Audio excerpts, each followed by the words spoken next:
I still remember the night that everything changed. I had come home late from work, exhausted, carrying the weight of deadlines, office politics, and my endless need to be everything to everyone. As I walked into the apartment, Daniel sat on the couch, scrolling through his phone. He glanced at me but didn't say much. It wasn't that we didn't love each other. We did. But something had shifted. We were like two ships passing in the night, coexisting but not really connected. The silence between us felt heavier than the day I had just endured. I went to the kitchen, made tea, and sat by the window, staring into the night sky. That's when it hit me. I was tired. Not just physically, but emotionally. I was tired of chasing perfection. I was tired of trying to be a career-driven woman and nurturing partner all at once. And I was tired of resenting Daniel for not being the mind reader I expected him to be. For months, I had silently carried my frustrations. I wanted Daniel to be more attentive, more present, more understanding of the stress I was under, yet I hadn't spoken those words aloud. Instead, I kept hoping he'd magically notice. But the truth was, I was guilty too. I expected him to be a rock, but I rarely asked how he felt. I wanted him to make me feel safe, but I never let him know when I needed comfort. The gap between us wasn't because we didn't care. It was because we didn't know how to bridge it.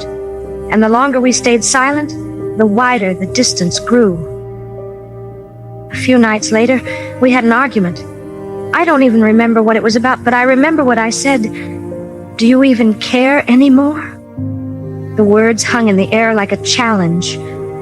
Daniel looked at me, hurt and frustrated. "You never talk to me. You just expect me to know what's going on in your head." I froze. He was right. I had been so focused on my own pain that I hadn't realized he felt just as lost. So, that night we sat down on the living room floor.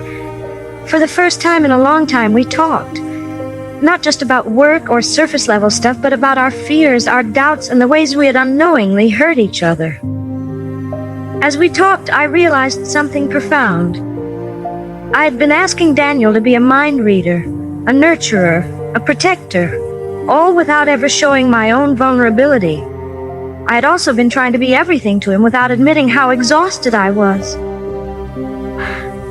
I had spent so long trying to be perfect that I forgot the power of simply being human.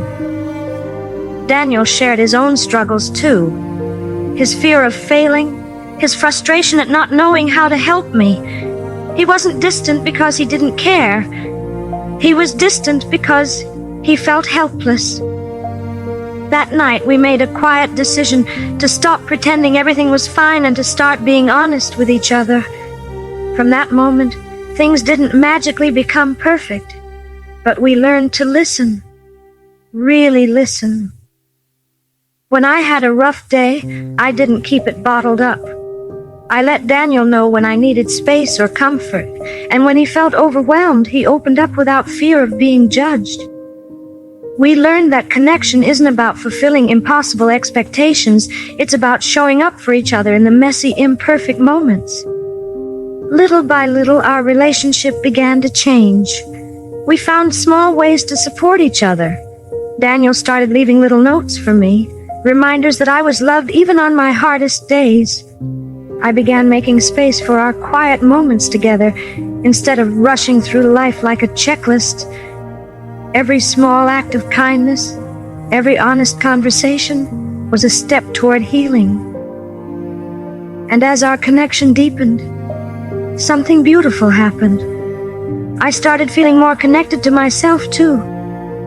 Today we're not perfect, but we're real. I've learned that the spiritual journey isn't about becoming flawless. It's about embracing your humanity and allowing others to see it too. Our love has grown, not because we changed who we were, but because we stopped trying to hide. And in that acceptance, we found something far more powerful than perfection. We found freedom. If you've made it this far, take a moment to reflect.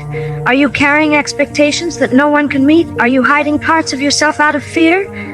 Embrace your journey, share your truth, and remember, real connection begins when we let go of perfection and start walking hand in hand just as we are.